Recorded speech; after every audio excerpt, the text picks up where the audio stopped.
our menu for today. Ayan, bok choy, ginataang puso ng saging. Ternohan natin ang daing na bangus. See you later. Hello, good morning, good morning. Blessed Tuesday na po. Ang bilis na naman, ayan na naman. Pabilis na naman ang araw. So, kumusta na po ang aking mga madam, ang aking mga suki sa panonood. Ito na naman po si Mamita G na i-share sa inyo ang ating, ang ingin na aso ko, diba? I-share sa inyo ang ating very simple again na menu. Okay? So, kaya anong ulam nyo na po? Kumusta? So, sana, in my own little way, ay makatulong ako sa pagbigay ng idea sa pagluluto, di po ba? So ngayon, hindi ko na patatagalin. Ang ating pong menu for today ay bok choy. Ayan, bok choy. So hinaluan ko po ito ng atay. Nasa sa inyo po yan kung hindi kayo kumakain ng atay. Ito nilalagyan, pampalasa rin po kasi yun ng siyempre sabaw, di ba? And then, puso ng saging. Ayan, magagata po tayo ng puso ng saging. And then, nilamutan ko na po yan sa asin at sa tubig para mawala yung pakla po niya. Yun ang ginagawa ko sa puso ng saging. And then, mayroon po tayong daing na bangus. Nagdaing po ako ng bangus. Nagdaing ako ng bangus. Teka lang, at may isa itong aking mantika. Nalagyan ko muna ng ating mantika. Kasi magigisa tayo ng ano. Ito yung dinaing ko.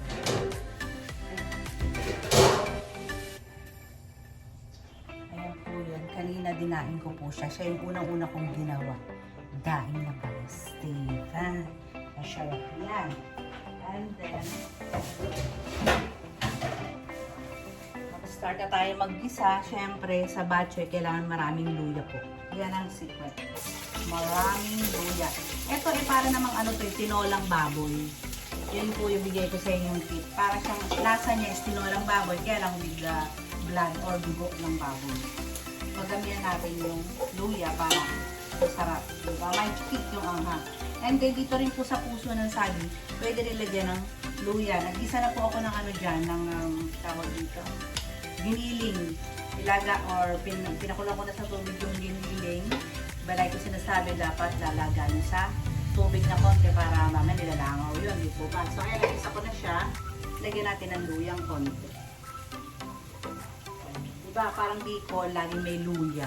Pero konti lang. Pampatanggal daw ng lansa ng baboy. Ayan siya. Konting luya. Tama na natin siya ng bawang para hindi sayang lang. Itong sa hindi pa natin lalagyan. So, ayan, hindi natin siyang kumulad dyan. And then, luya mo sa kabila. Para nakokontihan pa ako sa luya. Gusto ko matapang sa yung luya. Lahat yun. Nilatalo. Yung karit sa luya. Masarap po kasi yan, di ba? Parang tinola, di ba? Pag kulang sa luya, di ba? Hindi masarap ang tinola. Abinin. So, ayan. Golden brown, malakas ako ito. Golden brown na yung luya, lagyan natin brown. Dapat lutong-luto yung mga sangkap, mga madama. Huwag nagmamadali sa pagluluto. Yan ang sikreto. Huwag nagmamadali. Lutuin mabuti ang mga sangkap. Yan ang secret ng malupit. Malupit. Ibalat ng bawal. Ang balat ng bell. So, meron po ba kayo napupulot sa aking ginagawang pagla-live? Sa pagtuturo. Ito po tayo ng kape.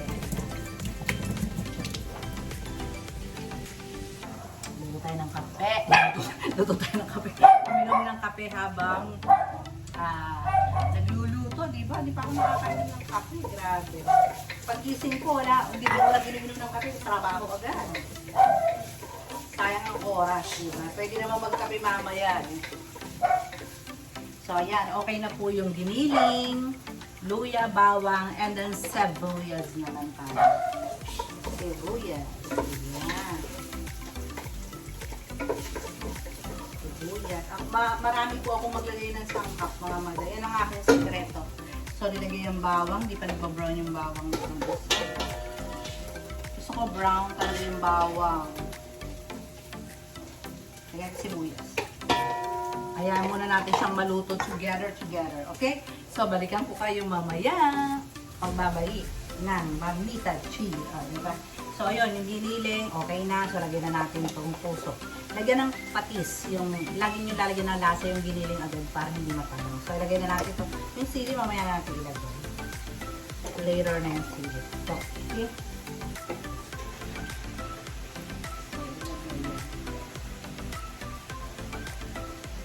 So, lagyan ng patis. Patis. Ayan. Dapat po pala yan may alamang. Lagyan natin. Meron po pala.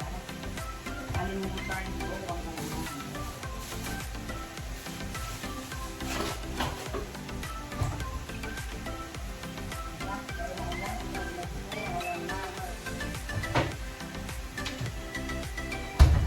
Para ito yung luto na po. Ito po yung sa kare-kare ko. So, lalagyan natin yan. Dapat to kanina nilagay, pero luto naman na. Okay na yan. Para ma-share. Kasi yung iba pong suki ko, ayaw nang may alamang po yung mga bagay-bagay. Siguro allergy sila sa hipon. And then, parang pa-adobo style, lalagyan rin ng suka. Kailangan maraming suka. And pepper. Lagyan natin ng pepper.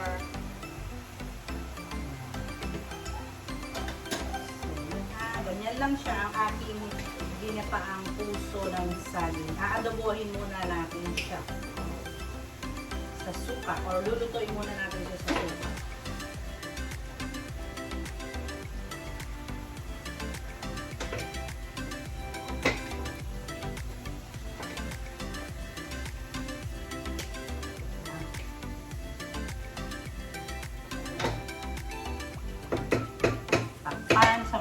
Apoy, baka masunog.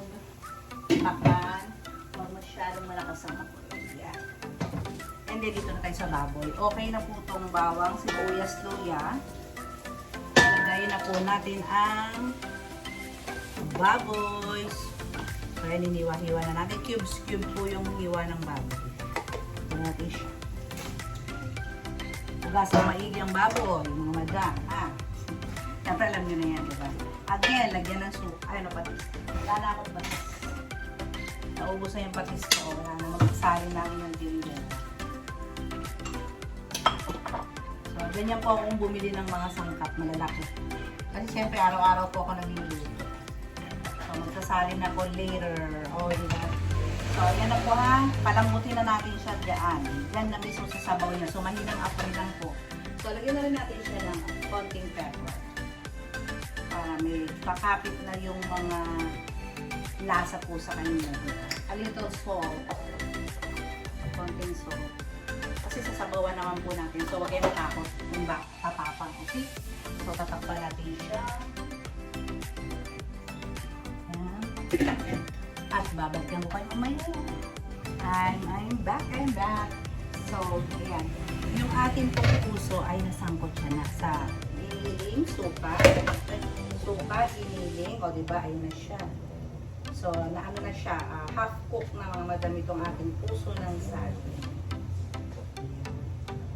So, ayan, na-spread na natin yung suka niya, yung palasa niya, diba?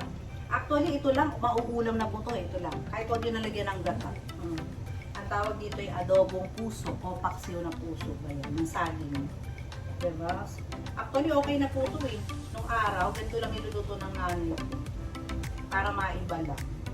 Dahil baka mamaya, hindi po alam ng iba kong suki, kaya akin po siyang lalagyan ng gata. So, lagyan natin ng sili. Tingin ng sili. Hatiin natin para lumasa yung sili. Para masarap. Maraming sili. Diba? And then, lagay na natin yung gata, mga madam. Unahin, dalawa muna. Dalawang gata. Siyempre, lagay natin tubig kasi sayang, diba? Marami pa excess dito na gata. Makapit masyado eh. Sarap ito mga madam. Ginataang puso na saging.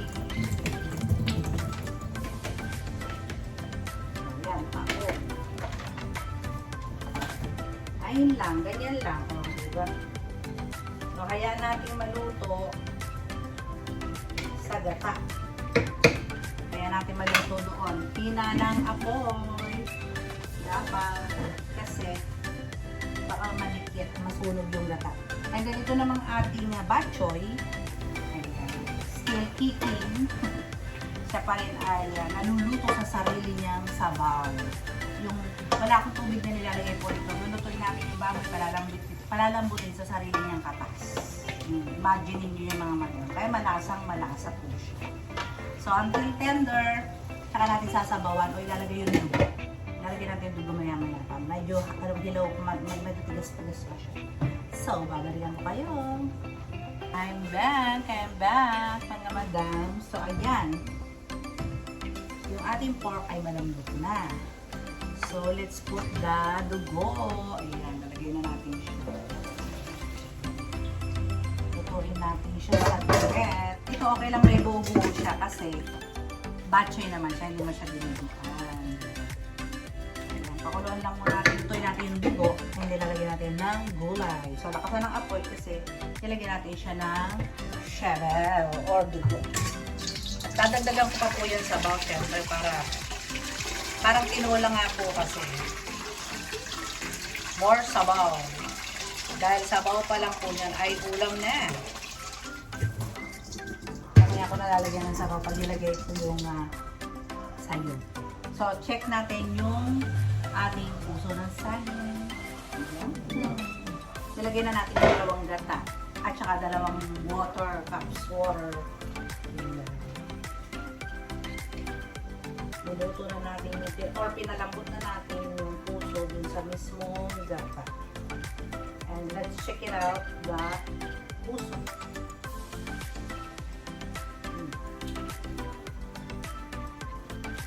Malambot na po siya, madam. Malambot na po. So, i-add ko na yung isang gata. Bali, tatlong gata lang po nilagay ko. Kasi itong gata po na ito na Coco Mama, baka naman. Siya po'y sobrang creamy. Sobrang creamy. Hindi po yan sponsor. Talagang favorite ko lang po yung Coco Mama. Sa pagluluto ko po Coco Mama at Magix. Magix sarap minsan, pero ginisa mix po. Lagi yan ang ating favorites. Ito, konti lang nilagay kong water para lang maano lang yung bata. Sayang kasi sobrang ma-creamy.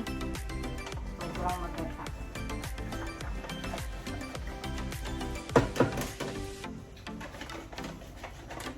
Sayang ang ganda. Diba? Yan. So, dyan na lang din natin siya palalambutin ng mabuti. Tikman natin. Yung yung taste kayo na bahala. Hindi ako bibigay ng sukat kasi alam ko, hindi tayo pare-parehas ng panlasa. Medyo matabang po sa akin. So, lalagyan natin yung ginisa mix. Tabang anak ko.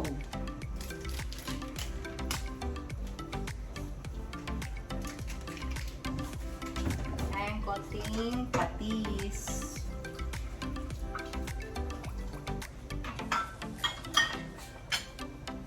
Halo mix together. Ayan. Pag-reduce ng gata, tapos na po itong mga madam. Done.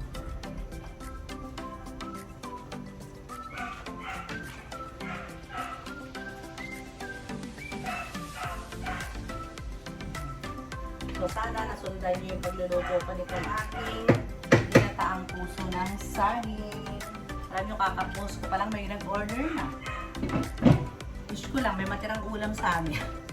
Always ubos. So, ayan, luto na yung dugo. Mabilis lang naman maluto yung dugo. Luto na ang dugo. Check natin kung malambot na si Babsy. Mabilis pa maluto. Diba? Ang lambot na. Wow. So, malambot na. Lagay na natin ang sayote. Double check the baboy. Hindi yan pag-mix. Ito ako yung baboy ay malambot.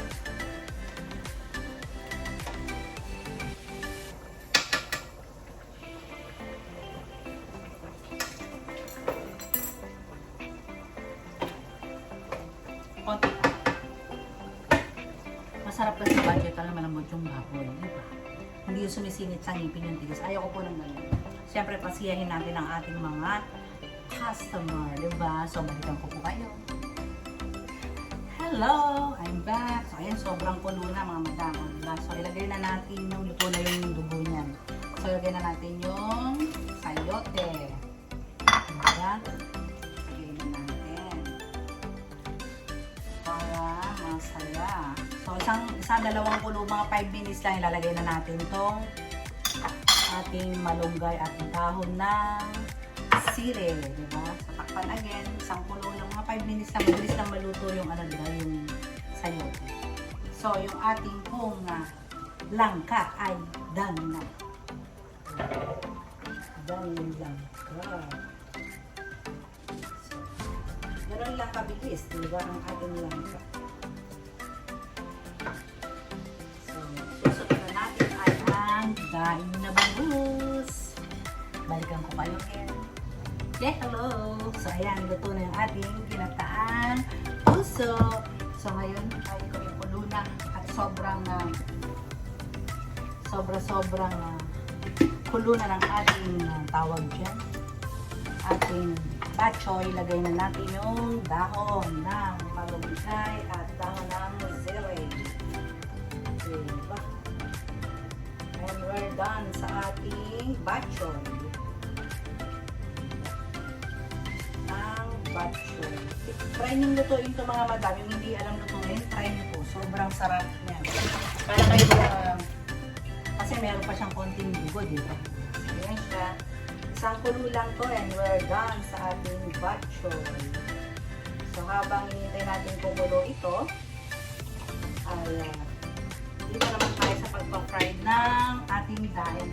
So yung daing po natin, nililis ko na yung mga bawang-bawang at saka yung suka. Lalagyan ko naman siya ng cornstarch para hindi po siya magatalsik. Hindi po matalsik ang daing or bangus. So, yan. Para hindi po siya tawag dyan, talsik, diba? Tayo fried. Nagpainit na po ako ng mantika habang ginaganitech natin ditesh. Diba? Mga madam ko, napakabilis nating magluto, diba?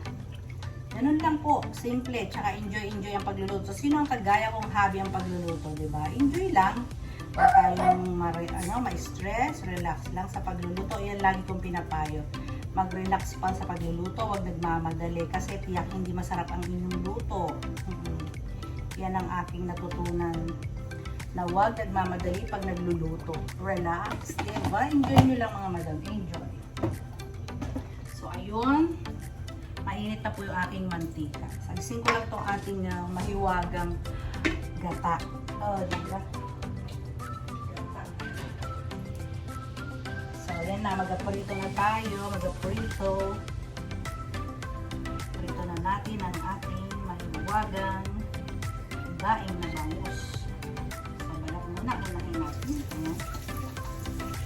Pinati ko po siya kasi masyadong mahal ang bangus ngayon.